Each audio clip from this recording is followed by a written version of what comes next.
Hello everyone, welcome to true IAS. आज के lecture में हम लोग बात करेंगे फेनेरोजोइक इयॉन की। इसके बारे में स्टार्ट कराने से पहले एक छोटा सा रिमाइंडर मैं आप लोगों को देना चाहता हूँ। हम लोग जो टाइम की डिवीज़न करते हैं इयॉन के बेसिस पे, उसमें 3 होते हैं। वैसे 4 होते हैं टोटल, लेकिन जो 3 होते हैं वो प्री कैम्ब्रियन सुपर इयॉन के पार्ट होते हैं। एक का नाम होता है हेडियन इयॉन, दूसरे का आर्कियन इयॉन, तीसरे का प्रोटीरोजोइक। इन तीनों की डिस्कशन अभी तक हम कर चुके हैं, यानी कि हम ये कह सकते हैं कि प्री कैम्ब्रियन सुपर इयॉन की हमारी डिस्कशन पूरी हो चुकी है। हमें जो चौथा इयॉन है फेनेरोजोइक, इसको देखना है। फेनेरोजोइक, इसको देखते हैं।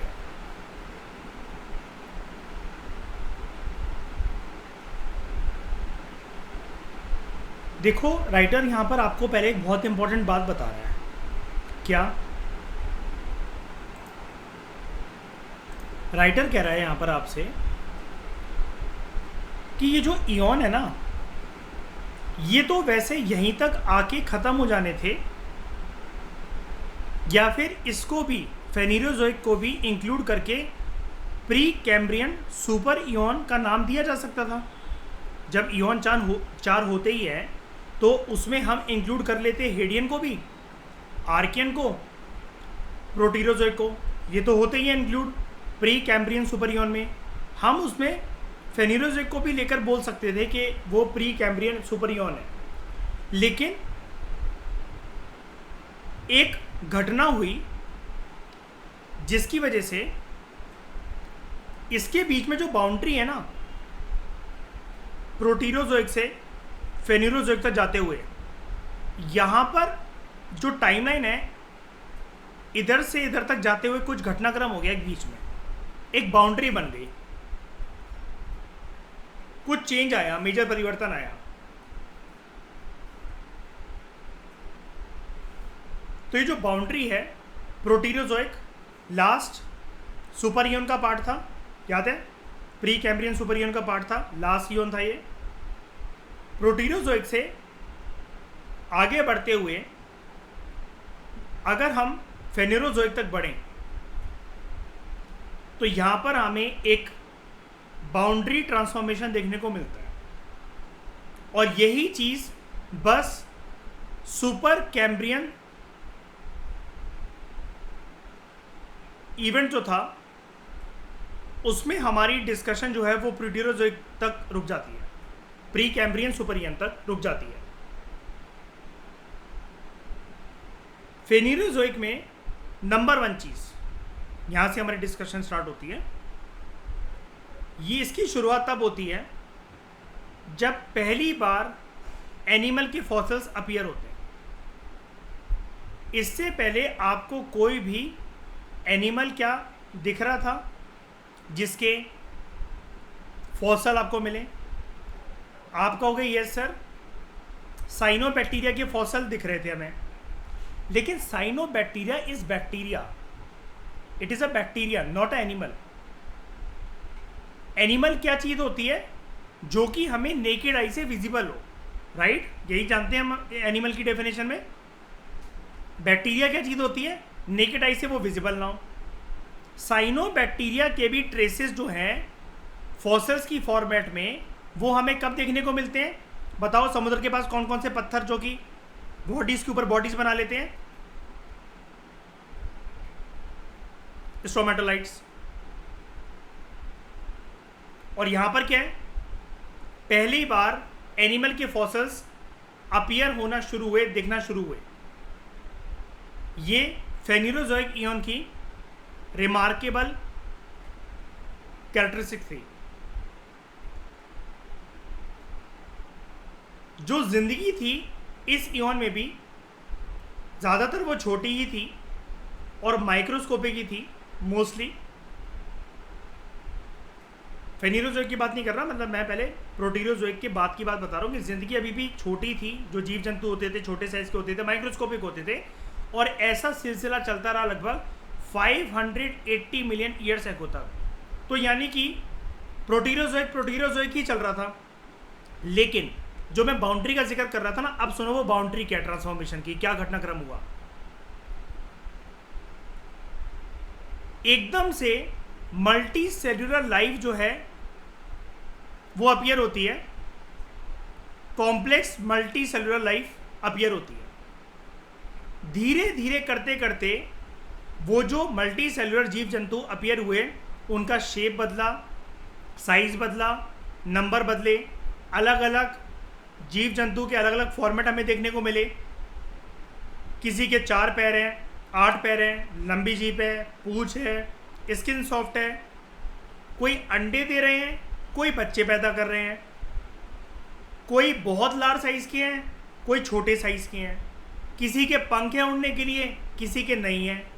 कोई पानी के अंदर रह रहे हैं, कोई ज़मीन पर रह रहे हैं, कोई दोनों में रह रहे हैं। ये धीरे धीरे करते करते इनके अंदर ये डेवलपमेंट आई, जितने अभी मैंने जिक्र करे situations. Ultimately these multi cellular life forms और उनकी जिस प्रकार से डेवलपमेंट हो रही थी, ये अपने एपेक्स पॉइंट, क्लाइमेक्स पॉइंट और हाईएस्ट स्टेज ऑफ डेवलपमेंट पर पहुंच गया। कल्मिनेशन का मतलब यही होता है ना, something which reaches the highest stage of development, apex point तक जो अपने पहुंचा है। और इस घटनाक्रम को नाम दिया गया कैम्ब्रियन एक्सप्लोजन। ये किसी प्रकार का विस्फोट नहीं था। It has nothing to do with the volcanic explosion. It is just concerned with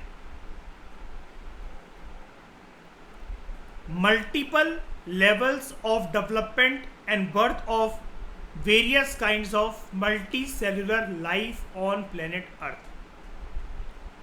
540 million years ago तक सब कुछ छोटी छोटी माइक्रोस्कोपिक लाइफ चल रही थी।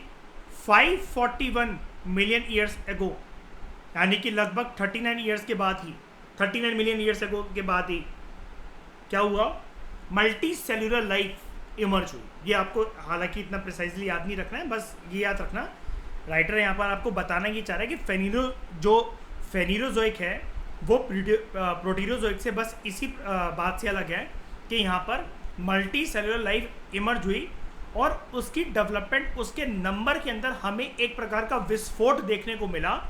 This was not a volcanic explosion.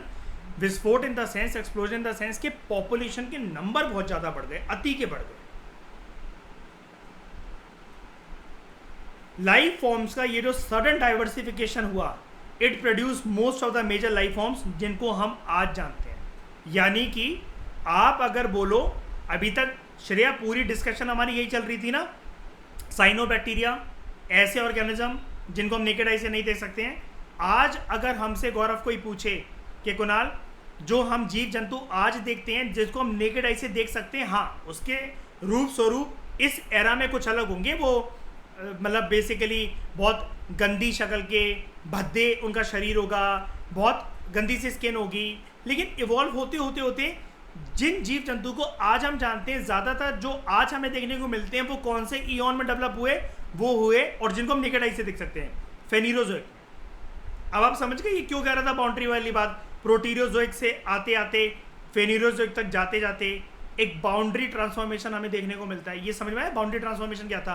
वरना श्रेया समझ के देखो, सोच के देखो शांत दिमाग से आप सब लोग निर्वैर, अगर ये मल्टी सेलुलर लाइफ इमर्ज ही नहीं होती तो क्या हम फेनिरोजोइक का तो पहली बात है नाम ही नहीं आता श्रेया, हम प्रीटेरोजोइक को इंक्लूड करके चलो फेनिरोजोइक को मान भी लेते कि चौथा ईयन है, लेकिन हम इसको भी डाल देते प्री कैम्ब्रियन ईयन में। लेकिन प्री कैम्ब्रियन की बात ही यही है, आज हमें पता लग गया कैम्ब्रियन वर्ड का मतलब, वैसे इसका कोई मीनिंग नहीं है, मैं आपको बता रहा हूँ, इसको सर्च करने का भी कोई मतलब नहीं है। ये सिर्फ एक सिंबॉलिज्म है कि कब माइक्रोस्कोपिक लाइफ चल रही थी वो था प्री कैम्ब्रियन, और कब जाकर जीव जंतु नेकेड आई से विजिबल होना शुरू हुए और उनकी पहुंच, उनकी जनरेशन इस हद तक खींची चली आई कि आज भी साल 2023 में उन्हीं की प्रजाति हमें अलग अलग फॉर्मेट के अंदर मिलते जुलते 19-20 का फर्क, 18-20 का फर्क करके कह लो, चलो 15-20 का फर्क करके कह लो, वो हमें काफ़ी हद तक आज देखने को मिलते हैं। वो जीव जंतु जो इमर्ज हुए वो था ईयन फेनिरोजोइक, और यही प्री कैम्ब्रियन ईयन को कैम्ब्रियन ईयन से अलग बनाता है, बिकॉज प्री कैम्ब्रियन ईयन में microscopic bacterias and organisms multiply हो रहे थे, उनका विस्फोट हो रहा था, उनका एक्सप्लोजन हो रहा था। लेकिन 541 मिलियन ईयर एगो पहले, 580 तक तो बिल्कुल वही चल रहा था, 541 जैसी आया मिलियन ईयर्स एगो पहले, जो भी टाइम आया उस टाइम पर, वहां पर आपको एकदम से मल्टी सेल्यूलर ऑर्गेनिज्म जिनको नेकेड आई से देखा जा सकता है, वो एकदम से आपको उनका डेवलपमेंट देखने को मिलता है, उनका बर्थ देखने को मिलता है। और यहां से एनिमल डाइवर्सिफिकेशन जो है वो शुरू होती है। अब शुरू तो हो गई, तो चलो राइटर से पूछते, अब हमें यह भी बता दें कि क्या क्या आया यहां पर। नंबर 1, प्लांट लाइफ अपीयर हुई सबसे पहले ऑन टेरेस्ट्रियल इकोसिस्टम। वैसे ये वर्ड मुझे यूज नहीं करना चाहिए, गुनाह है इस टाइम पर इकोसिस्टम अगर मैं बोल दूं उसको, तो क्योंकि इकोसिस्टम के अंदर आपको पता है फूड पे फूड चेन होनी चाहिए। लेकिन कुल मिलाकर देखो, जीव जंतु अगर इतने सारे आ रहे हैं तो एक स्टार्टिंग पॉइंट, एक इग्निशन पॉइंट तो है ही। देखो चलो मान लेते हैं इसको, प्लांट लाइफ टेरेस्ट्रियल लैंड पर, टेरेस्ट्रियल वैसे इकोसिस्टम लैंड को ही कहते हैं, ज़मीन पर शुरू हुई, पौधे उगना शुरू हुए। तो अब आपको क्या पता लगा, सबसे पहली बार पौधे कौन से इयोन में आते हैं? फेनिरोजोइक। और अगर आपसे कोई और ब्रॉडर क्लासिफिकेशन पूछे, ये तो जैसे बहुत टफ क्वेश्चन हो जाएगा यूपीएससी के हिसाब से, लेकिन चलो फिर भी, अब तो कोई बाउंड्री की कदर नहीं करता यूपीएससी, लेकिन फिर भी अगर हमसे कोई ब्रॉडर लेवल पे पूछे कि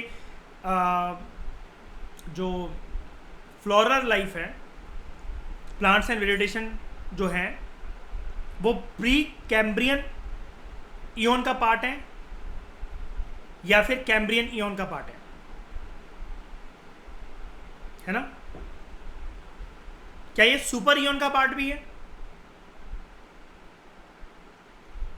क्योंकि सुपर इयोन के अंदर वो तीन इयोन आते हैं जो कि प्री कैम्ब्रियन इयोन से बिलोंग करते हैं, राइट? इस चीज को डिस्कस करना हमारे लिए एज है। क्यों नहीं पढ़ते लोग इतनी साइंस ज्योग्राफी वगैरह? उनको इजी चीज़ों को रट्टा मारना पसंद है। यहाँ क्योंकि सर्च करना पड़ेगा ना, एडिशनल सर्च, और उतना लोगों का विल पावर उनको अलाव नहीं करती है, तो हमें उस चीज़ का फ़ायदा उठाना चाहिए। आए ना आए, लेकिन हमारी नॉलेज एनरिच होगी। इससे कल को हम ज्योग्राफी में तो लिख सकते हैं ना एक एक्स्ट्रा पॉइंट, ठीक है? तो प्लांट लाइफ अपीयर होती है, नंबर 1। दूसरा characteristic feature, complex life emerge हुई यहाँ पर। अब कॉम्प्लेक्स लाइफ किसको बोलते हैं? अब कॉम्प्लेक्स लाइफ का मतलब देखो बेसिकली ये होता है डाइवर्सिफाइड लाइफ, फिर चाहे वो फ्लोरल लाइफ हो चाहे वो फॉनल लाइफ हो। अब यहाँ पर जो कॉम्प्लेक्स लाइफ जो राइटर आपको बताना चाहता है, वो बताना चाहता है फॉनल लाइफ से रिलेटेड, एनिमल से रिलेटेड। पृथ्वी पर पहली बार बहुत भारी भरकम मात्रा के अंदर, बहुत भारी भरकम संख्या के अंदर आपको वर्टिब्रेट देखने को मिलते हैं। आसान भाषा में अगर मैं आपको बताऊं, रीढ़ की हड्डी वाले जीव जंतु जिनके अंदर हड्डियां, मांसपेशियां, बोन स्ट्रक्चर होता है, और इसी के साथ जिसके अंदर स्पाइनल कॉर्ड होती है। तो आपको भी पता है स्पाइनल कॉर्ड, श्रेया, जिन भी जीव जंतु में आज तक पृथ्वी पर होती है, उनके अंदर अच्छे से सोचने समझने की क्षमता भी डेवलप होती है। तभी तो कहते हैं कि पोस्चर अपना स्ट्रेट बनाओ। आपके पता है, आपको अगर स्पाइन में और नेक में अगर गैप आ जाता है ना, आपका एक ऑक्सीजन और ब्लड फ्लो का सर्कुलेशन टूट जाता है, आपका ब्रेन डम बन जाता है। तभी बैक आपको, आप अपने शरीर में किसी भी चीज़ का ध्यान रखो या ना रखो, आप ना स्पाइनल कॉर्ड का अपना बहुत अच्छे से ध्यान रखा करो, स्पेशली बैठते हुए चेयर पे लाइफ टाइम। यही आपकी थिंकिंग को डिटरमाइन करता है, प्रेजेंस ऑफ माइंड को डेवलप करने का काम करता है ये, वरना दिमाग डंप हो जाता है। इतनी समझ तो होगी कि मुझे वॉशरूम जाना है, खाना पीना है, प्रेजेंस ऑफ माइंड नहीं होगी कभी आपके पास, क्योंकि वो फ्लो टूट जाता है, ऑक्सीजन और ब्लड फ्लो। रीढ़ की हड्डी वाले पहले जीव जंतु पृथ्वी पर हमें देखने को मिलते हैं। तो वर्टिब्रेट्स क्या होते हैं? दे आर एनिमल्स,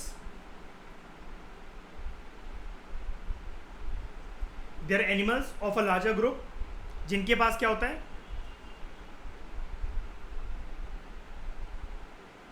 बैकबोन, कि जिसको आप क्या बोलते हो, स्पाइनल कॉर्ड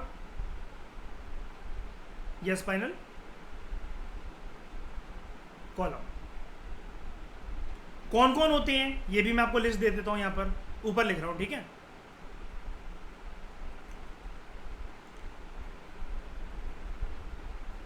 चिड़िया, हड्डियां होती हैं इनमें कि नहीं होती?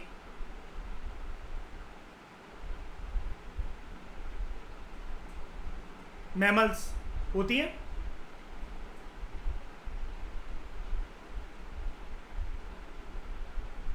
रेप्टाइल्स,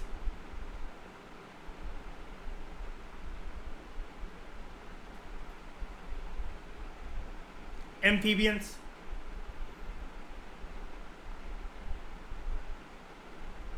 और फिशेस। मैं आज की क्लास में क्या करने वाला हूँ, मतलब इस टॉपिक में, देखो जब हम छोटे थे ना, थर्ड फोर्थ फिफ्थ सिक्स, जहाँ तक हमने यहाँ तक साइंस जो पढ़ी हुई है, तब हमें टीचर हमारा डिफरेंस समझाती थी इसके बीच में कि बच्चों देखो मैमल एम्फीबियन से कैसे अलग होते हैं, एम्फीबियन रेप्टाइल से कैसे अलग होते हैं, ठीक है। मछलियाँ क्यों वर्टिब्रेट्स हैं, चिड़ियाँ जो एवियन स्पीशीज़ हैं वो क्या हैं। आज मैं इस हर प्रकार के पृथ्वी के ऊपर मिलने वाले जीव जंतु को जो अलग अलग इस ब्रॉडर ग्रुप में क्लासिफाई करा जाता है, कुछ पानी में रह रहे हैं, कुछ ज़मीन पे रह रहे हैं, कुछ दोनों में रह रहे हैं, कुछ उड़ रहे हैं, किसी की रीढ़ की हड्डी है, कोई रेंग रहे हैं, किसी के पास पैर नहीं है, किसी के पास पैर हैं। इन आज की क्लास के बाद आपको ये सारी डिस्कशन समझ में आ जाएगी, क्योंकि जो आगे वाले टॉपिक्स हैं उसमें जितने जीव जंतु का जिक्र होगा तो आप मुझसे बार बार नहीं पूछोगे फिर कि सर बताना, ज़रा रिकॉल करवाना, इसमें रीढ़ की हड्डी थी क्या, इनके अंदर स्पाइनल कॉर्ड थी क्या ये सिर्फ स्केली स्किन के होते हैं क्या इनकी लिगामेंट्स नहीं होती क्या। ये सारी डिस्कशन आज आपको पूरी समझ में आ जाएगी हमेशा हमेशा के लिए। दूसरा फीचर मैंने अभी आपको कवर करवा दिया। आगे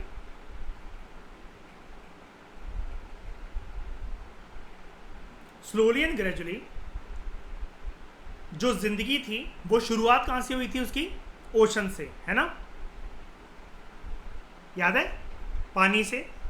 अब वो टेरेस्ट्रियल लैंड तक पहुंच गई और हर तरह के अलग अलग प्रकार के लाइफ फॉर्म्स धरती पर पाए जाने लगे।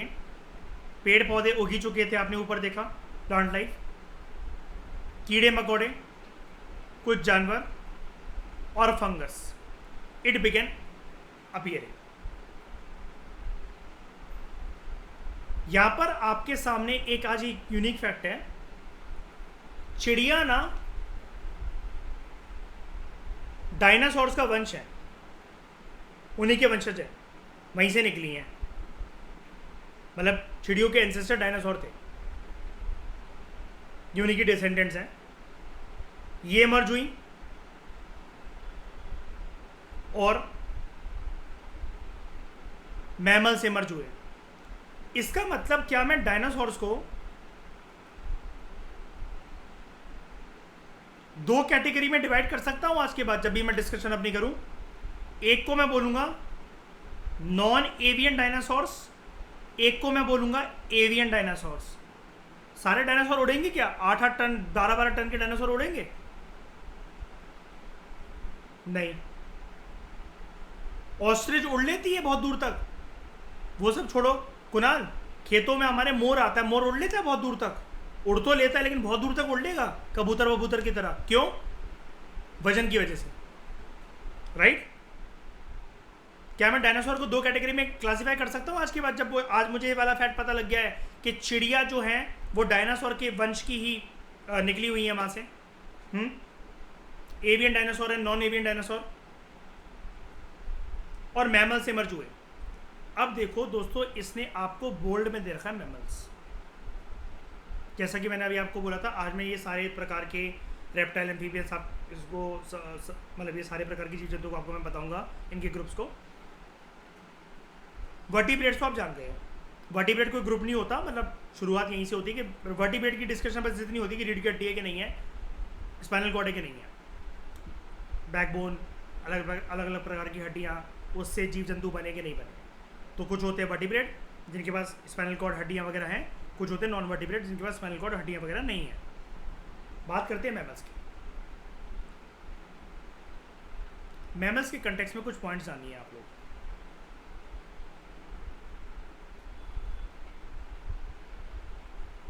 नंबर 1, मैमल्स ना वार्म ब्लडेड वर्टिब्रेट्स होते हैं, यानी कि मुझे एक चीज पता लग गई, सारे मैमल्स के पास रीढ़ की हड्डी होती है और कुछ दूसरे प्रकार की हड्डियां होती हैं, राइट? वर्टिब्रेट्स हैं। वार्म ब्लडेड, वार्म ब्लडेड का मतलब ये है, ये अपनी शरीर के अंदर, बॉडी के अंदर, they can regulate their own heat.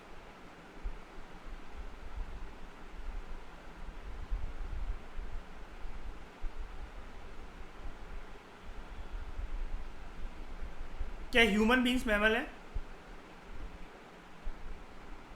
हम अपने हिसाब से कर लेते हैं हीट को रेगुलेट वगैरह, ठंड लग रही है, कपड़ों में हाथ डाल लिया, पुशअप मार लिए, पसीना निकाल लिया। सर्दियों में भी पसीना निकाल सकते हैं हम लोग, है ना? बहुत ठंड चल रही है, आपके पास आग का दूर दूर तक सोर्स नहीं है, हाथों में फूंक मार मार कर करते करते आप वार्म कर सकते हो अपने आप को,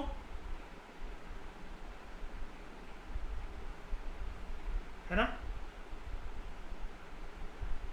हम लोग अपनी हीट रेगुलेट कर सकते हैं। और कैसे? गर्मी लग रही है, बहुत गर्मी लग रही है, पसीना आ रहा है, सुनो मेरी बात पहले, पसीना आ रहा है, और उसके बाद हीट डिसिपेटिंग मैकेनिज्म की वजह से वो आपका पसीना सूख जाता है, और माथे पर सिर्फ आपके क्या रह जाता है? सॉल्ट। उसके बाद आपकी बॉडी कूल डाउन हो जाती है, राइट? गर्मी भी एक हद तक लगती है। आप पार्क गए हो, एक्सरसाइज करने गए हो, आपने रनिंग करी, स्ट्रेचिंग करी, आपके पसीना आ रहा है, आते जा रहा है, आते जा रहा है। जब तक आप घर वॉक करते करते आओगे, थोड़ी देर के बाद आपको वो उतना पसीना नहीं आ रहा होता, या रुक भी गया होता है, या बिल्कुल हट भी गया होता है। यही है हीट रेगुलेशन करने का मैकेनिज्म।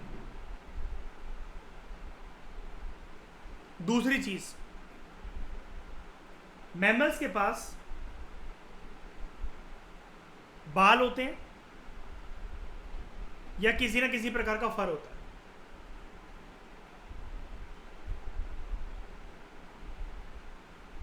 मैमल वर्ड जो है वो एक एनिमल क्लास से बना हुआ है, मैमेलिया।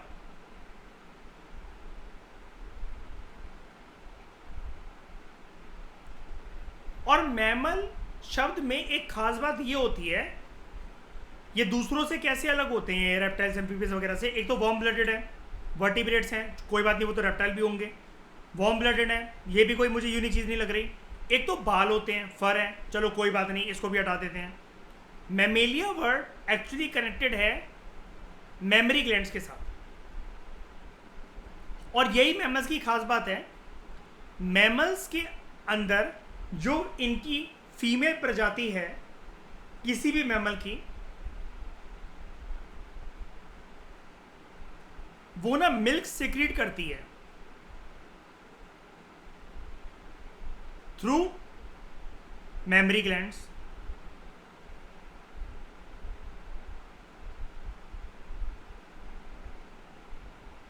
ताकि अपने यंग वंस को नरिश कर सके।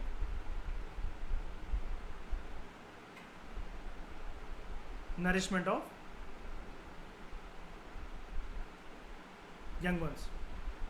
चिड़िया के जब बच्चे होते हैं उसके घोंसले में वो कीड़े लाती है अपनी चोंच में फंसाकर, और फिर जाकर उनको खिलाती है।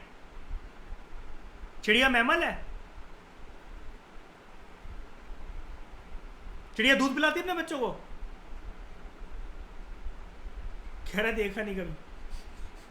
जरूरी हर चीज देखोगे तभी मानोगे। क्रोकोडाइल दूध पिलाती है अपने बच्चों को?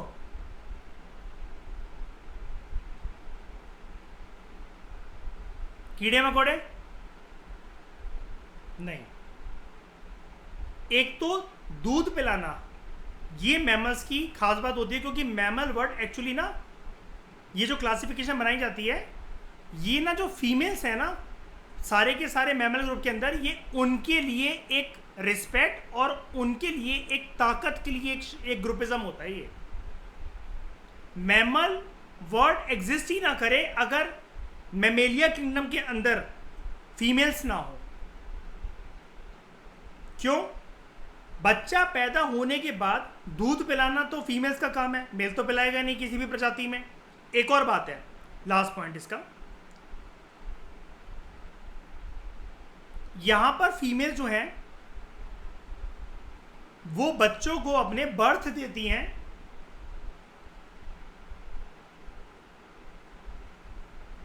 Rather than laying eggs. ये वाला पॉइंट, एक सेकंड, ये वाला पॉइंट और ये वाला पॉइंट, बस यही दोनों पहचान है मैमेलिया किंगडम की और मैमल्स की। आप देख लो क्रोकोडाइल क्या बच्चे पैदा करता है? चिड़िया बच्चे पैदा करती है। मुर्गी, एलिफेंट तो मैमल है। जिराफ, बफेलो, काओ, कैटल्स मैमल है। हॉर्स, सुरका तोड़ा में मिलने वाले हॉर्स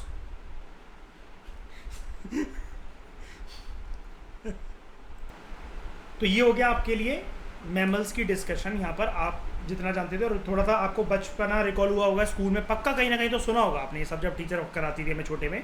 और बहुत प्यारी प्यारी हमारी साइंस की एनसीईआरटी होती थी 4th 5th के अंदर, जब जिसके अंदर इमेजेस भी बन रखी होती थी ऐसी बच्चों को सिखाने के लिए। तब उस टाइम पर देखो, मैं तो गवार था ना, तो पढ़ता नहीं था, लेकिन आप लोगों को याद होगा ये पक्का, ठीक है। उसके बाद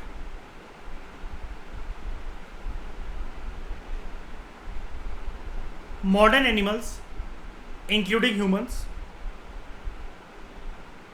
they evolved at the most recent phase of this eon. How? गौरव बताओ, पूरी फीस रिफंड हो जाएगी, ये आए कैसे? Humans with proof. जल्दी बताओ गौरव, 3 गुना फीस वापस करूंगा अभी मैं। बताओ श्रेया।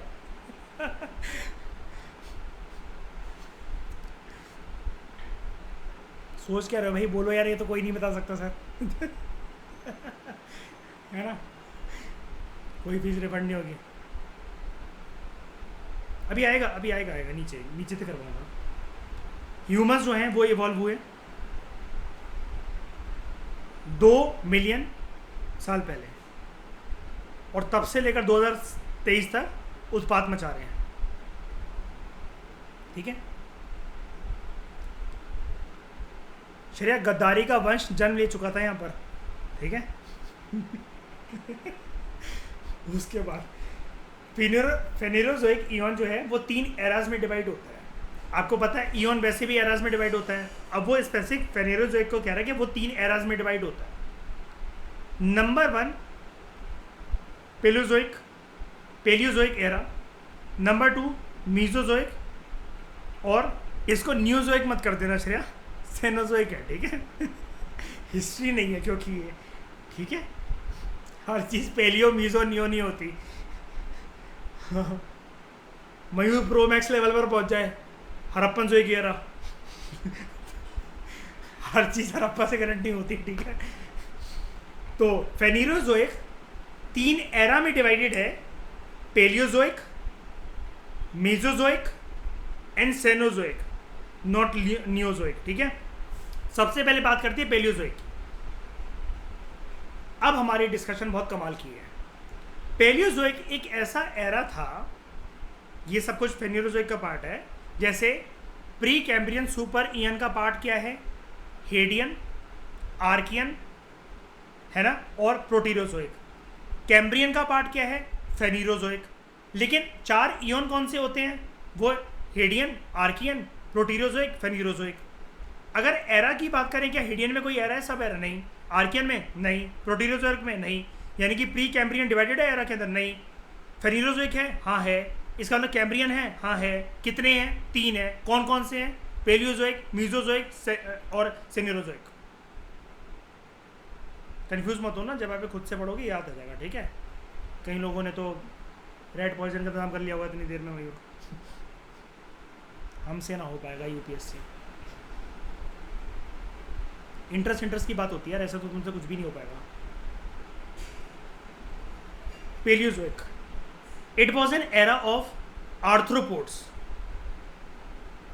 आपने देखो नाम तो सुन रखे, आपके दिमाग में आ रहा होगा, देखो सर आर्थ्रोपोड्स पता है, थोड़ा थोड़ा नहीं पता है, एम्फीबियंस तो हमें मेढक के कंटेक्स्ट में पता है, मछलियाँ हमें पानी वाली पता है, ठीक है? लेकिन अब मैं आपको प्रॉपर तरीके से आपको समझाता हूँ। सबसे पहले आर्थ्रोपोड्स, ये जो डिफ्रेंसिएशन है ना आर्थ्रोपोड्स, एम्फीबियंस वगैरह, ये यूपीएससी ने प्रीलिम्स के अंदर साल 2013 और 14 में पूछा था। People were shocked. 11th class की जो साइंस की जो बायो की बुक है वो वहां से निकला था। लेकिन डोंट वरी, अब हमारे लिए इन्वायरमेंट से कवर हो जाएगा, जिसको मेडिकल के बच्चे पढ़ते हैं।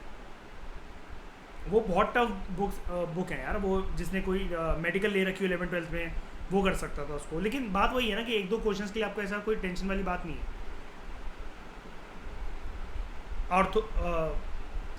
आर्थ्रोपोड्स दिखाता हूँ मैं आपको, पहले बताता हूँ उसके बारे में। आर्थ्रोपोड्स की पहली पहचान,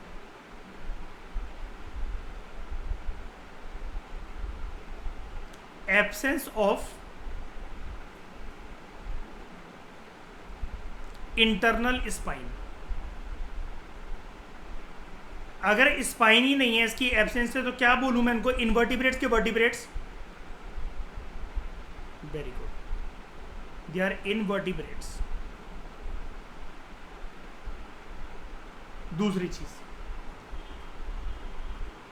दे have hard outer skin.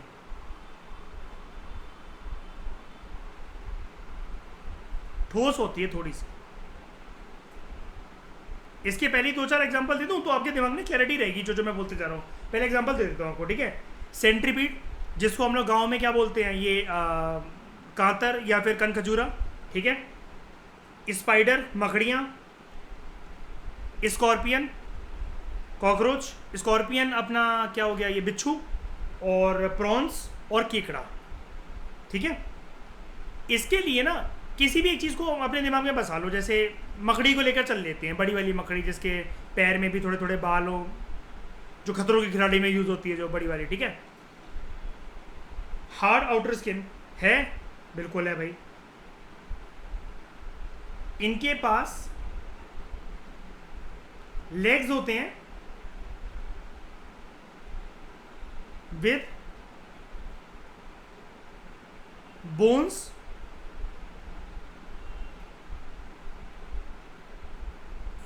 Join together. आप कहोगे ये क्या है? आप अपना हाथ एक बारी ना मोड़ो, ज़रा आगे पीछे करो, ऊपर नीचे करो, ज़रा मोड़ के देखो। जो कोनी है ना आपकी कोनी, वहाँ से आपका हाथ मुड़ रहा है। पूरा पूरा हाथ ऐसे नहीं जा रहा कि घूम रहा वो 180 डिग्री 90 डिग्री ऐसे करते करते। आप उसको कैसे भी करके मोड़ सकते हो, मोबाइल के गिम्बल की तरह, है ना? आप उसको टिल्ट कर सकते हो। यहाँ पर इनका क्या है, आप ना एक कॉकरोच का पैर उखाड़ो कभी, वो पूरा ही उखड़ेगा, वो ऐसे टिल्ट होकर नहीं उखड़ेगा। लेकिन आपकी हड्डी टूटती है या कभी भी आप गिरते हो, मोच आती है, वो एक हिस्से में आती है, तभी तो लंगड़ा लंगड़ा के आप आगे तक जा सकते हो। वो पूरा थोड़ी ना उखड़ के निकल जाता है। हड्डी का एक पार्ट क्रैक होता है ना कोई भी, जब आपको मोच आती है, कहीं से आप गिर जाते हो, कहीं से फिसल गए। लेकिन इनमें क्या होता है, बोन्स आर जॉइंट टुगेदर, और इसको हम लोग कहते हैं दे हैव जॉइंट लिम्स। आपकी कमर से लेकर जो पैर का अंगूठा है वो एक ही हड्डी है क्या? पूरी की पूरी सीधी हड्डी जा रही है?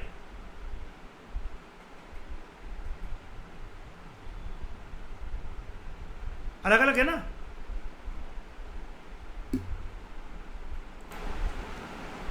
जॉइंट लिम्स, हाँ मैं आपको ये बता रहा था। अगर ऐसा होता, घुटने के पास से, अभी आप देखो सब लोग बैठे हुए हो, अगर ये एक ही हड्डी होती तो आप बैठ कैसे पाते? सीधी होती है आपकी टांग, बिल्कुल फैला भी नहीं पाते आप उसे। आपकी जांघों के पास से, कमर के पास से ये हड्डी पहली वाली मुड़ी, फिर जो आप चेयर पे बैठे हो या फिर एक पैर पे एक पैर को करके बैठे हो, ये हड्डी मुड़ते मुड़ते उधर तक जा रही है। जॉइंट लिम्स नहीं है आपकी, मतलब वो वन गो में नहीं है, जुड़ी तो हुई है लेकिन वो फोल्डेबल है, इनमें फोल्डेबल नहीं होती है।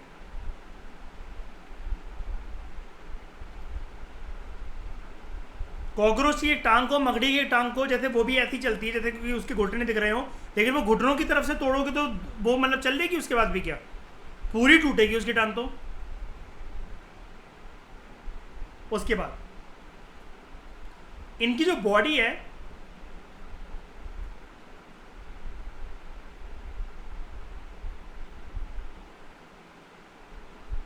Body is divided into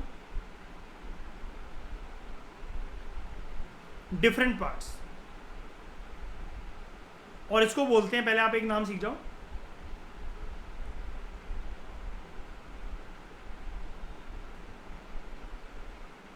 segmented body. हमारी सर के बाल से लेकर पैर के नाखून तक एक ही रिदम में बॉडी चली आ रही है ना। कोई हिस्से टुकड़े हैं क्या, कंपार्टमेंट्स हैं क्या, कि हल्का फुल्का उसके पीछे से दीवार दिख रही हो, आर पार दिख रहा हो? नहीं होता ऐसा। लेकिन एंथ्रोपोड्स में ऐसा होता है। अब ये इसका एग्जांपल क्या है, ये देखो,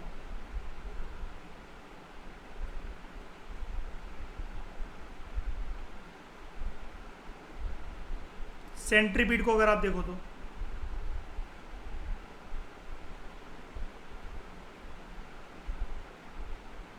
कांतर या कान का चूरा,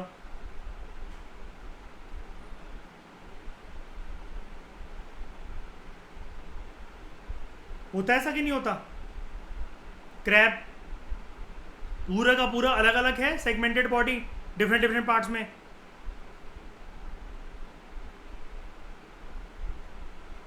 ये देखो एक एक स्पेस बना होता है, ये देख रहे हो, ये जो मैंने बनाया ये ऐसे, इसके बाद ये पैर होगा, ये हिस्से आ जाते हैं। हमारे में ऐसे कोई दिखते हैं कि आपको ऐसे ये बोल्ड, ये डार्क कलर की काली लाल धारियां बन रखी हो, उससे फिर हड्डी हमारी अलग आ रही हो, एक हाथ उससे जुड़ रखा हो? यकीन है ना अपने शरीर के ऊपर इतना?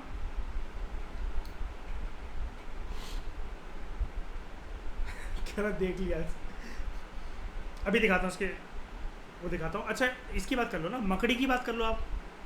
8 पैर अलग से नहीं चमक रहे होते कि बीच में एक डब्बा रखा और 8 पैर चमक रहे हैं? हमारे चमकते हैं ऐसे। कभी आपने बोला श्रेया उसको, देखिए ओए ओए देखिए उस बंदे को जरा देख कैसे पैर लेकर चले आ रहा है। नहीं होता ना ऐसा, ठीक है? तभी तो ये चीज़ समझा रहा हूँ मैं कि हम मैमल्स हैं। अच्छी बात है, आप 4 के, कॉन्ग्रेचुलेशंस। अच्छा एक बात याद रखना, इनकी बॉडी सेगमेंटेड होती है, never use the word fragmented, मतलब तो जोड़ जोड़ के पुर्जों से नहीं जोड़ी गई है, ठीक है? जब इंसानों में टांग टूट जाती है और जो अंदर रॉड डाली जाती है ना उसको जोड़ने के लिए, वो फ्रेगमेंटेड पार्ट हो जाता है फिर एक। लेकिन ऊपर स्किन फिर भी चलो ऐसी होती है जैसे टांके लगाकर स्किन को सिलना, वो करना। फ्रेगमेंटेड मतलब टुकड़ों में तितर बितर होकर डिवाइड नहीं है कि सारे पार्ट ने डिसाइड कर रहा हो समुद्र के अंदर, जमीन के अंदर, कि let's join together and form a spider. Marvel की कोई मूवी थोड़ी ना है।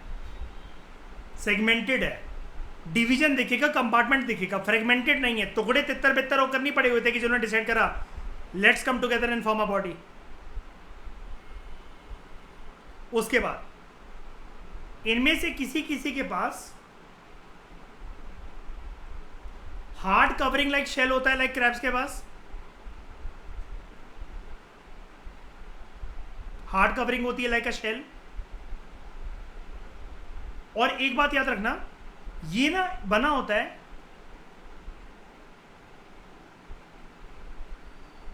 A special kind of protein जिसको हम लोग कहते हैं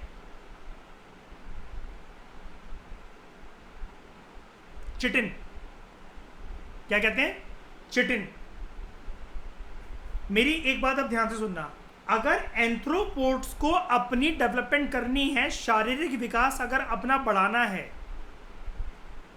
तो इनको जो इनका अगर हार्ड कवरिंग होती है, हर किसी के पास नहीं होती, लेकिन मतलब कुछ कुछ है, शेल लाइक कवरिंग है, जैसे क्रैब के पास है, ठीक है, कीड़े मकोड़ों के पास होता है, कॉकरोच का भी ऊपर का जो हिस्सा होता है उसके ऊपर कुछ पंख लगे होते हैं, मतलब एक तरीके से आप उसको कह सकते हो, एक लेयर लगी जाती है, वो उड़ता भी है क्योंकि कॉकरोच, और लेकिन फिर भी वो ऊपर से थोड़ा सा हार्ड होता है। सेंट्रीपीड, कनखजूरा हार्ड होता है। कुछ कुछ स्पाइडर जो होते हैं वो भी हार्ड होते हैं। स्कॉर्पियो, बिच्छू की बात कर लो, हार्ड होता है, ठीक है। तो इनके ऊपर ये जो हार्ड कवरिंग होती है चिटिन से बना होता है। अगर इनको ग्रोथ चाहिए तो इनको इसे शेड ऑफ करना पड़ता है। That is shed periodically. इंसानों में अगर इंसान के बच्चे को अपने बुढ़ापे तक सबसे मजबूत दांत अगर चाहिए हैं तो उसे अपने दूध के दांत गिराने पड़ते हैं।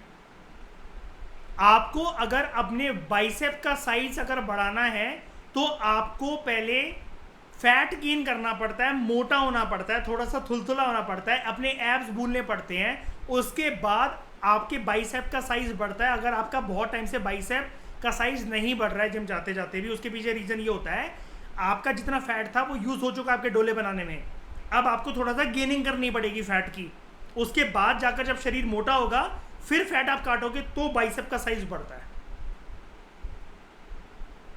अगर किसी भी ऑर्गेनिज्म को ग्रोथ चाहिए ना तो उसे वो सेम चीज शेड ऑफ करनी पड़ती है। मुझे अपने एब्स और अच्छे चाहिए हैं तो मुझे पहले फैट गेन और ज्यादा करके फिर उन एब्स की, फिर उस फैट को कट करना पड़ेगा, तब मेरे एब्स और अच्छे से ब्रिक जैसे निकलेंगे, ईट जैसे। चिटिन के साथ भी यही होता है। अगर इनको अपना साइज बढ़ाना है, शेल का साइज बढ़ाना है, अपने पैरों का साइज बढ़ाना है, इस चिटिन को इनको इन द सेंस के आउटर कवरिंग को, चिटिन तो एक मतलब एक एलिमेंट हुआ ना जिससे वो बनता है, चिटिन शेल को, चिटिन कवरिंग को इनको शेड ऑफ करना पड़ता है, भूलना पड़ता है, छोड़ना पड़ता है, जैसे सांप अपनी खाल को छोड़ता है। अब इसके 4 ग्रुप होते हैं एंथ्रोपोड्स के।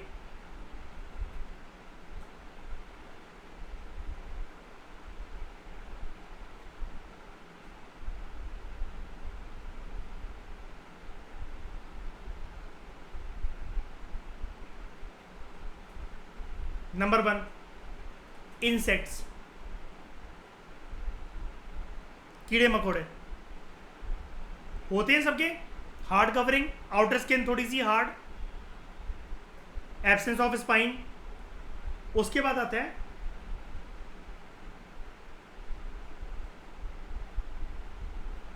मायरियापॉड्स। मायरियापॉड्स के अंदर कैटेगराइजेशन आती है स्पीशीज लाइक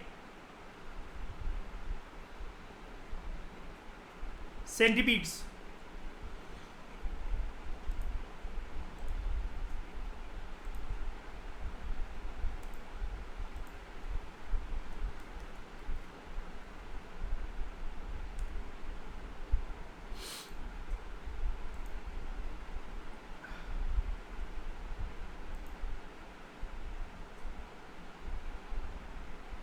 बॉडी देख रहे हो अब समझ में आया मयूर? सेगमेंटेड, ये हमारे ऐसे दिखता है, गर्दन से लेकर छाती तक जाते जाते कमर तक, फिर नीचे वाले पैर तक, ऐसा है डिवीजन। और पूरा पूरा एक ही लिम्ब है कि नहीं है बताओ? ये टूटेगा तो ये पहले ये निकलेगा या फिर पूरा ही उखड़ेगा? ये जीवन में इससे तो दूर ही रहना, क्योंकि इसको जितना निकालो ना उतना ही गुस्सा चलता है ये, और नमक डालने के बाद निकलता है ये।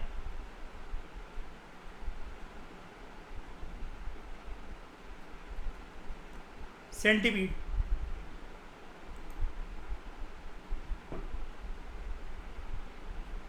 मायरियापॉड्स, ठीक है। उसके बाद एराक्निड्स, ARACHNIDS, एरेक्निड्स। इसके अंदर स्पीशीज आते हैं लाइक स्पाइडर्स, माइट्स,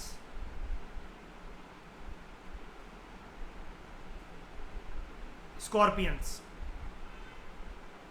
बिच्छू,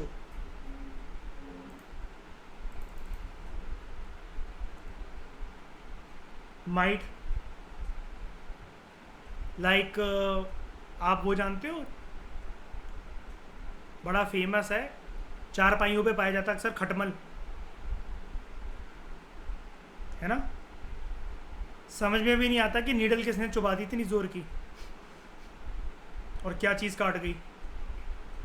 हाँ, और स्कॉर्पियन,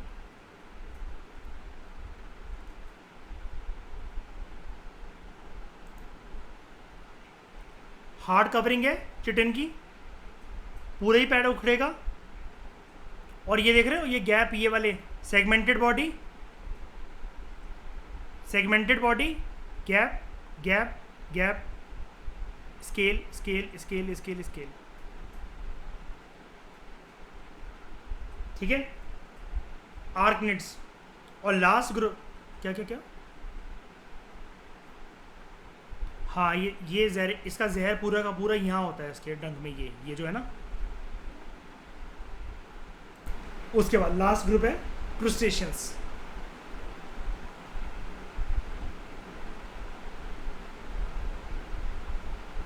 ये पूछा था, मतलब इन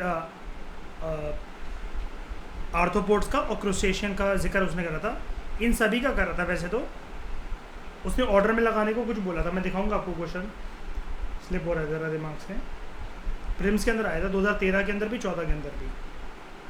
क्रूस्टेशियंस होते हैं लाइक प्रॉन्स एंड क्रैब्स।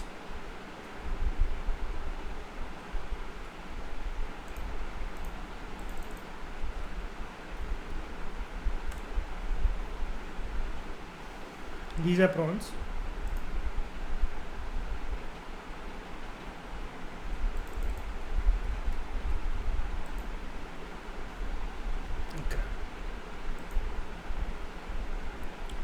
बताओ, अगर आप अब आपसे कोई पूछे ये किससे बना हुआ है, इनका शेल या आउटर कवरिंग, ये हार्ड, क्या लगा हुआ है यहाँ पर, चिटिन। अगर ये क्रैब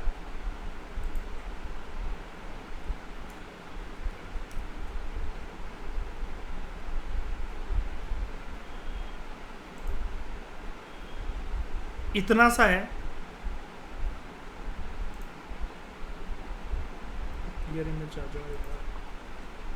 चलो इसको मान लेते हैं। ये क्रैब अगर इतना सा, अगर इसको अपनी ग्रोथ पानी है तो क्या करना पड़ेगा, बड़ा होना है अगर इसे, तो साइज बढ़ाना है तो चिटिन को शट ऑफ करना पड़ेगा टाइम टू टाइम, है ना। चलो ये चीज़ अब वो समझ में आ गई, बढ़िया। उसके बाद एम्फीबियंस के बारे में बात कर लेते हैं। मछली तो आप जानते ही हो, and first life on land, plant life भी आई थी, और वो भी अभी हमने पढ़ा। प्लांट लाइफ के अलावा ह्यूमंस आए थे, फर्स्ट ट्रेसेस उनके, और वर्टिब्रेट्स, है ना। एम्फीबियंस के बारे में बताता हूँ। Amphibians are generally connected with species जो कि कहाँ रह सकें, very good, both land and water.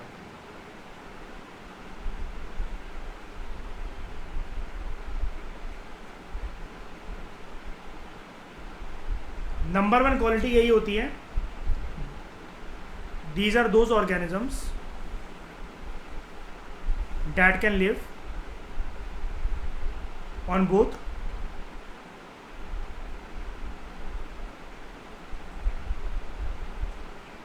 लेकिन अभी मैं आपको ना एक चीज़ बताऊंगा, आप एम्फीबियंस के टॉपिक के रिगार्डिंग किसी की भी बेइज्जती कर सकोगे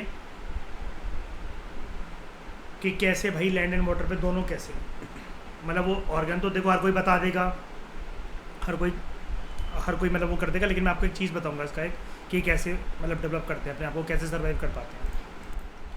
मैमल्स कैसे ब्लडेड ऑर्गेनिज्म थे, वार्म ब्लडेड कि कोल्ड ब्लडेड, ये होते हैं cold blooded.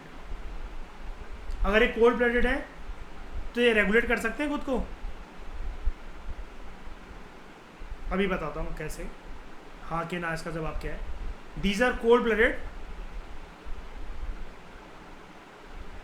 Vertebrate animals. Mammals भी वर्टिब्रेट है क्या? एंथ्रोपोड्स इनवर्टिब्रेट्स हैं वो, ठीक है। They lack internal spine. Cold blooded ये होते हैं, आप इसी से जान जाओ। जैसे एक मेढक है, ठीक है, वैसे वो पानी में है, लेकिन अगर बारिशों के दिनों में मौसम उसके अनुकूल है तभी तो वो आ जाता है बाहर निकलकर घरों में, राइट। दोपहर में दिखता है कभी आपको मेढक बैठा हुआ? जून जुलाई में दिखता है कभी वरांडे में कुणाल मेढक बैठा हुआ दोपहर में धूप में? लेकिन वो किसी नाली के पास, पानी के सोर्स के पास, जहाँ छाया होगी, पानी भी होगा, गीली ज़मीन होगी, वहाँ ज़रूर दिख सकता है। उस गर्मी में भी ऐसा है ना, वो उसके ऊपर डिपेंड करता है। जैसे हमारे गांव में तालाब है तो देखा होगा कुणाल, गर्मी अगर हल्की सी बढ़ी उसके अंदर डुबकी लगा जाता है, फिर वो अंदर ही रहता है शाम तक, या उसके कोने पे बैठा मिलेगा थोड़ी थोड़ी देर में।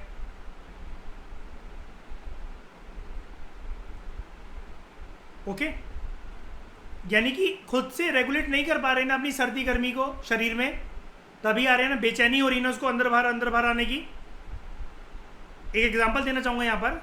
वैसे तो देखो मगरमच्छ एम्फीबियन नहीं होता है, मतलब उसको इस कैटेगरी में नहीं डाले जाते, मतलब क्या कहोगे आप इसको, बायोलॉजी के हिसाब से नहीं डाला जाता है, वो रेप्टाइल माना जाता है, लेकिन फिर भी उसके नेचर के हिसाब से बिहेव तो वैसे ही करता है ना।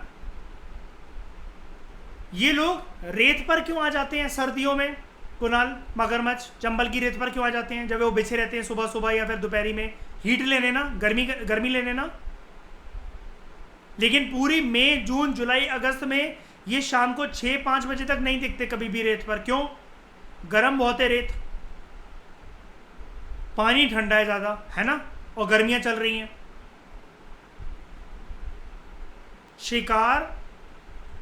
शिकार करने के बावजूद भी एक मगरमच्छ जैसी स्पीशी, गर्मियों के दिन चल रहे हैं, गर्म रहते हैं, वो अपने शिकार को मारने के बाद घसीट कर पानी तक ले जाएगा अंदर, है ना, कि यहाँ नहीं खाऊंगा, अंदर ही खाऊंगा।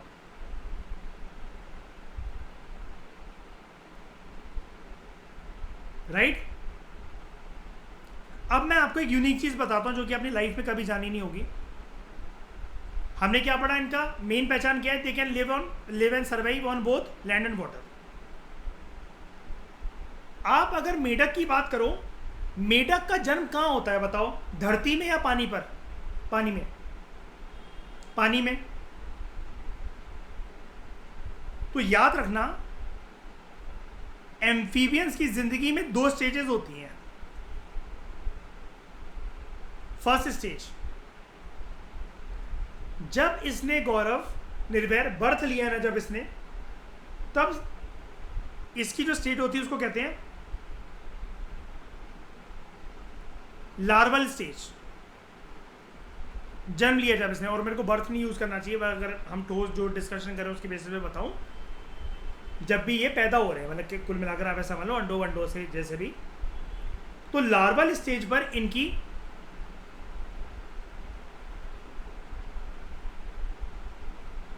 एक्वेटिक स्टेज होती है, जिसमें ये एक्वेटिक गिल से ब्रीदिंग करते हैं। यानी कि सबसे पहले इनका सर्वाइवल मैकेनिज्म कहाँ डेवलप हुआ? पानी में कि जमीन पर? पानी में। लार्वल स्टेज पर आप समझ सकते हो ना, एक तरीके से काइंड ऑफ श्रेया देयर इन्फेंट, इन्फेंसी के टाइम पर ये एक्वेटिक गिल ब्रीथिंग का मैकेनिज्म डेवलप करते हैं। सबसे पहले पानी में सर्वाइव करना सीखते हैं। जब ये वहां पर सक्षम हो जाते हैं तब इनके जीवन में सेकंड स्टेज आती है। जैसे फ्रॉग के बच्चों को क्या कहते हैं? टैडपोल्स। टैडपोल को आप बाहर निकालो, मर जाएगा वो थोड़ी देर में, पता है।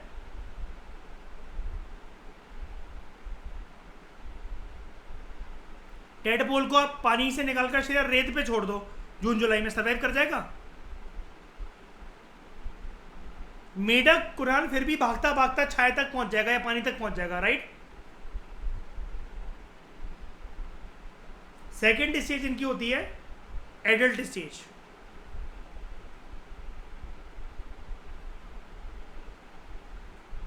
इस एडल्टहुड की स्टेज में ये टेरेस्ट्रियल इकोसिस्टम में लंग ब्रीथिंग करना सीखते हैं। जब ये इन्फेंट थे तो सबसे पहले कौन सी ब्रीथिंग करना सीखी इन्होंने पानी में? गिल ब्रीथिंग। और कहाँ सीखी? पानी में। जब ये बड़े हो गए तब कहाँ आते हैं? टेरेस्ट्रियल इकोसिस्टम में, और वहाँ पर क्या कैसे सर्वाइव कर पाते हैं? लंग ब्रीथिंग करना सीख जाते हैं। और इसके एग्जाम्पल क्या हैं?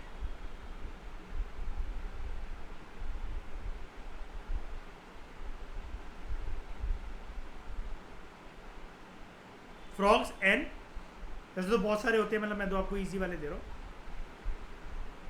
सैलमेंडर्स। सैलमेंडर जानते होगे ना, छिपकली जैसे दिखने वाले एक स्पीशी होते हैं।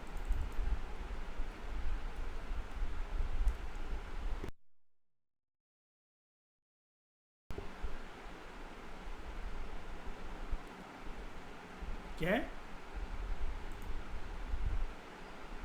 नहीं, गिरगिट नहीं होता।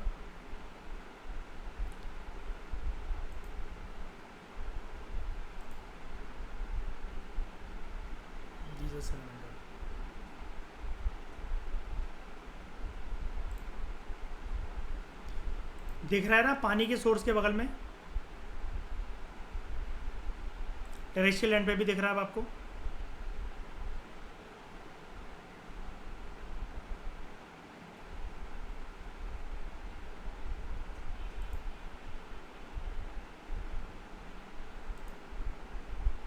ठीक है, पानी में डूबा हुआ है और ये पत्थर भी आसपास।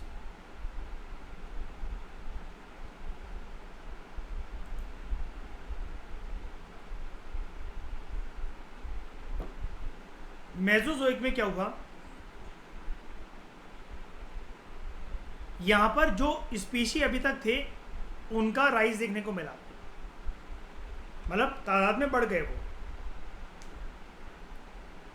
This was an era of reptiles. अब ये रेप्टाइल्स क्या होते हैं?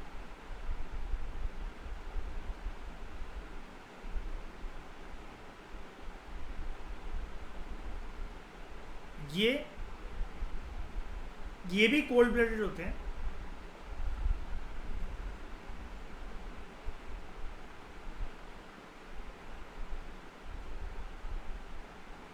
एयर ब्रीथिंग वर्टिब्रेट्स होते हैं। पानी में चाहे तो हल्का फुल्का रह सकते हैं लाइक क्रोकोडाइल, लेकिन टाइम टू टाइम थोड़ी बहुत एयर भी चाहिए होती है इनको। इनकी जो स्किन होती है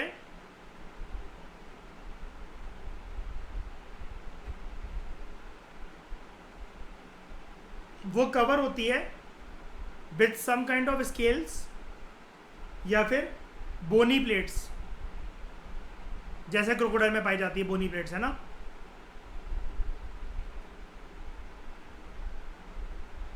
और तीसरी इनकी खास बात होती है, दे ले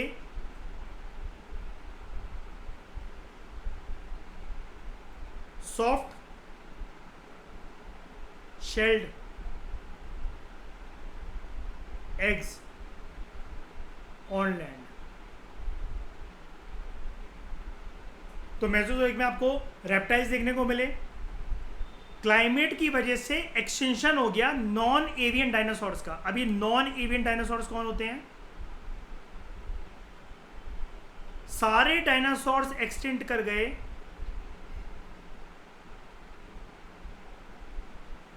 all dinosaurs got extinct apart from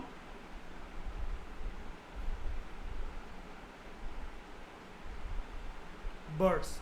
और अभी हमने पढ़ा था ना बर्ड्स जो हैं वो इन्हीं के डिसेंडेंट्स हैं। यहाँ पर ये वाला पॉइंट देखो,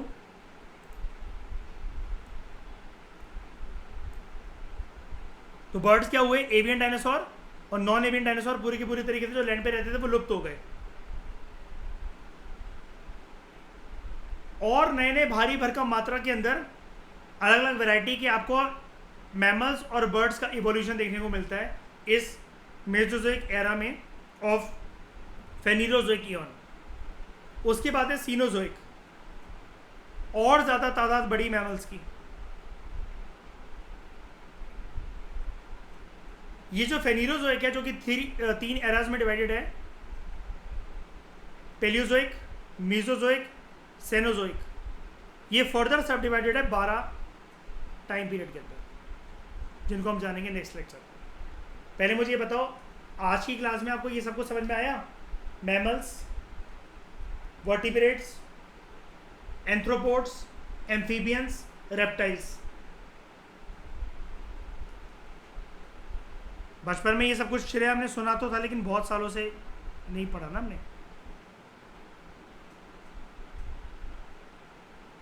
इस डिस्कशन में दोस्तों फिलहाल इतना ही। Thank you very much for discussion.